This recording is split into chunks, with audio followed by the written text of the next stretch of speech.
తెలంగాణలో ప్రభుత్వ ఉద్యోగాల కోసం ఎదురుచూస్తున్న నిరుద్యోగ యువతకు అతి త్వరలో తీపి కబురు అందనుంది. తెలంగాణలో మొత్తం 5,000 పోలీసు ఉద్యోగాలను భర్తీ చేయనున్నట్లు సీఎం రేవంత్ రెడ్డి ఇటీవల ప్రకటించారు. ఈ నేపథ్యంలో పోలీస్ నియామక ప్రక్రియలో వేగం పెంచినట్లుగా సమాచారం.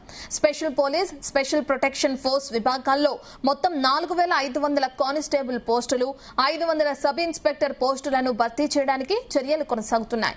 ఈ నియామకాలకు సంబంధించి ఆర్థిక శాఖ నుంచి త్వరలోనే అనుమతులు లభించే అవకాశం ఉన్నట్లుగా తెలుస్తుంది.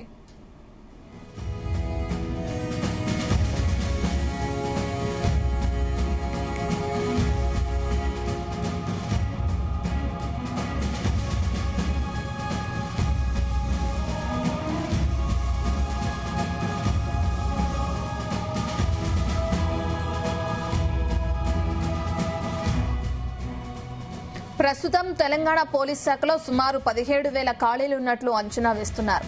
అందులో ఫస్ట్ ఫేజ్ లో 5,000 పోస్టులను భర్తీ చేయాలని ప్రభుత్వం భావిస్తున్నట్లుగా సమాచారం. ఇక ఆర్థిక శాఖ గ్రీన్ సిగ్నల్ ఇచ్చిన వెంటనే నియామక ప్రక్రియ ప్రారంభమయ్యే అవకాశాలున్నాయి. ఇటీవల రాష్ట్ర ప్రభుత్వం వరుసగా ఉద్యోగ నియామక ప్రకటనలు చేస్తుండటంతో నిరుద్యోగ యువతలో ఆశలు పెరిగాయి. ముఖ్యంగా పోలీస్ శాఖలో ఉద్యోగాల కోసం సిద్దమవుతున్న అభ్యర్థులు అధికారిక నోటిఫికేషన్ కోసం ఎదురు చూస్తున్నారు. నోటిఫికేషన్ విడుదలైన తర్వాత అర్హతలు, వయో పరిమితి, ఎంపిక విధానం, పరీక్షా తేదీలకు సంబంధించిన పూర్తి వివరాలు వెల్లడయ్యే అవకాశం ఉంది.